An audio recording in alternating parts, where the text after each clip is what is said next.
बहू। किशोरी लाल जी के बेटे राघव की शादी की बात जगह जगह चल रही थी, लेकिन किशोरी लाल जी को कोई लड़की पसंद ही नहीं आती थी और उसकी एक ही वजह थी, किशोरी लाल जी का लालची होना। उनको लड़की वालों से मोटा दहेज चाहिए था और इसी चक्कर में एक दिन वो एक बहुत पैसे वाले के घर अपने बेटे का रिश्ता लेकर पहुंचे। उस आदमी का नाम था ओम प्रकाश। देखिए किशोरी लाल जी, मेरी एक ही बेटी है और मेरी सारी संपत्ति जायदाद सब कुछ मेरी बेटी नैना का ही है। पापा, नाम से लगता है बहुत खूबसूरत होगी। कितना अच्छा नाम है ना, नैना। वैसे बात तो सही है आपकी।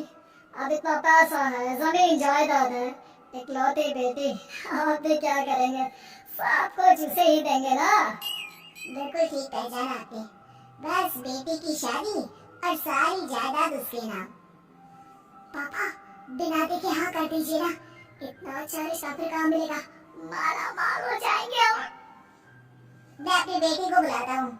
अरे नहीं नहीं नहीं नहीं, आपकी बेटी का नाम नैना है, सुनकर ही लगता है बहुत सुंदर होगी। रहने दीजिए अंकल, मैं तो आपकी बेटी के नाम से इतना खुश हो गया हूँ कि उसे बिना देखे शादी करने को तैयार हूँ। अब तो मैं उसका चेहरा सीधे शादी के बाद ही देखूंगा। और इस तरह राघव नैना का चेहरा नहीं देखता और उससे शादी कर लेता है। शादी के बाद अपनी सुहाग रात पर जब राघव नैना का घूंघट उठाकर देखता है तो नैना की आंखें बंद थी। कितनी खूबसूरत हो तुम नैना, जरा अपनी आंखें खोलकर मेरी तरफ देखो तो सही। नहीं, मुझे शर्म आती है। मैंने तुम्हें शादी से पहले भी नहीं देखा और अब अगर तुम आंखें खोलकर मुझे देखोगी भी नहीं तो मुझे अच्छा कैसे लगेगा? इससे पहले कि नैना अपनी आंखें खोलकर राघव की तरफ देखती, अचानक से लाइट जल गई और राघव नैना को पूरी तरह से देख भी नहीं पाया। अगली सुबह नैना राघव के लिए नाश्ता बनाकर लेकर आई। अरे ये क्या? आधा पराठा सेका हुआ है और आधा बिल्कुल कच्चा। ये तुमने क्या किया नैना? बहू, तुमने क्या आधा पराठा तवे से नीचे लटका कर रखा था, जो आधा सेका है और आधा कच्चा? मुझे जितना दिखेगा उतना ही तो सीखूंगी ना पापा जी। जहाँ जहाँ मुझे नजर आ रहा था वहाँ मैंने सीख लिया, और जहाँ जहाँ नहीं दिखा वहाँ कच्चा रह गया होगा। इसका क्या मतलब है? ये कैसा मजाक कर रही है तुम? अरे बहू, तुमने इतना लंबा घूंघट क्यों लगाया हुआ है? देखो, हमारे घर में बहुओं को बेटी की तरह रखा जाता है। फिर तुम तो इतना सारा माल लेकर आई हो। देखो, ये घूंघट डाल के रखने की कोई जरूरत नहीं है। हाँ नैना, पापा जी ठीक कह रहे हैं, तुम तो आराम से रहो, अपना ही घर समझो। नैना अचानक से अपना घूंघट उठा लेती है। अरे ये क्या पापा, नैना की तो एक आंख फूटी हुई है। नाम से नैना, लेकिन ये तो काली बहू निकली। मेरे साथ धोखा हुआ है, धोखा। बिना दिखाए अपनी काली लड़की मेरे साथ उठा दी। मुझे काली फिल्म नहीं चाहिए। मुझे अभी ओम प्रकाश जी से बात करनी पड़ेगी।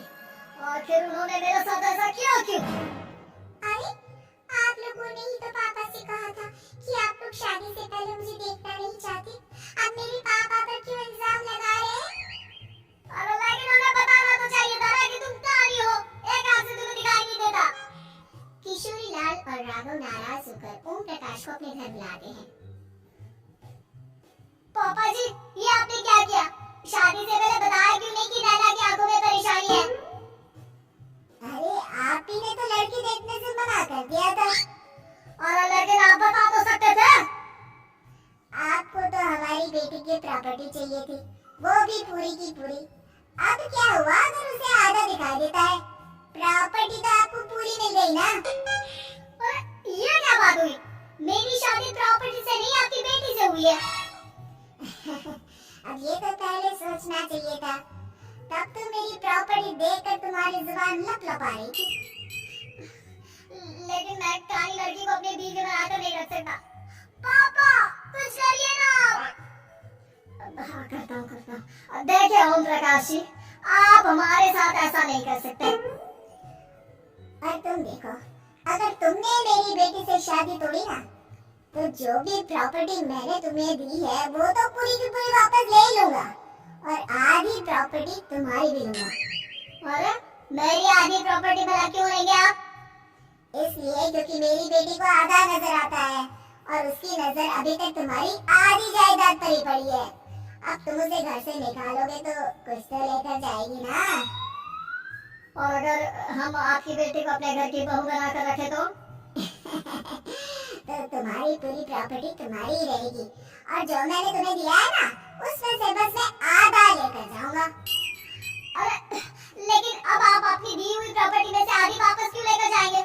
अगर मैं आपकी बेटी को अपनी पत्नी बनाकर रखने को तैयार हूँ तो इसलिए ताकि भविष्य में अगर तुम मेरी बेटी को धोखा दो तो उसके पास कुछ तो है जो पति का हो। वैसे मेरे पास तो बहुत कुछ है, लेकिन अपने पति की कोई निशानी तो उसके पास होनी चाहिए ना।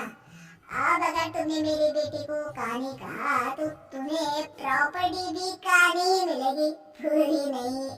जमाए राजा। किशोरी लाल और राघव समझ चुके थे कि वो बुरी तरह फंस चुके हैं और अब उनके पास वहां से निकलने का कोई चारा नहीं है। अब समझ में आया ना, लालच बुरी बला होती है। एक तो तुम्हें प्रॉपर्टी मिली, ऊपर से बीवी मिली, उसमें तुम्हें नखरे भी दिखाने हैं। आई भाई, चुपचाप बैठो। कुछ दिनों के बाद नैना राघव की कार लेकर बाजार घूमने निकलती है और जब कार लेकर वापस आती है, ये क्या? एक तरफ से मेरी गाड़ी पूरी खराब हो चुकी है। लगता है तुमने मेरी गाड़ी को किसी दूसरी गाड़ी के साथ एक्सीडेंट किया है। अरे कितना बड़ा नुकसान कर दिया तुमने बहू। वो क्या है ना पापा जी, मुझे एक तरफ से दिखाई नहीं दे रहा था, सामने से गाड़ी आ रही थी। मुझे तो सिर्फ आधा ही दिखाई दिया और वो गाड़ी मेरी कार से रगड़ते हुए निकल गई। अब मैं क्या करूं बताओ? अब इसे ठीक कराने के पैसे कौन देगा? तुम्हारे पापा? तुमने मुझसे इस तरह से बात की? अभी रुको। नैना राघव की शिकायत ओम प्रकाश को कर देती है। देखो राघव, अब जो मेरी आधी प्रॉपर्टी तुम्हारे पास थी ना, उसमें से आधी और मैं लेकर जाऊंगा, क्योंकि तुमने मेरी बेटी को डांटा। अरे नहीं पापा जी, गलती हो गई, माफ कर दो। गलती की तो कोई गुंजाइश ही नहीं। अगली बार मेरी बेटी को डांटा तो बची हुई आधी में से आधी और ले जाऊंगा। लालच के चक्कर में हम दोनों ने बहुत बड़ी गलती कर दी बेटा। एक तो तुम्हें काली बहू मिली और ऊपर से जो माल मिला वो भी काला। इस तरह राघव की हर एक गलती पर ओम प्रकाश उसकी प्रॉपर्टी का आधा आधा हिस्सा लेकर अपना सारा माल वापस ले गया और राघव को काली बीवी से काम चलाना पड़ा।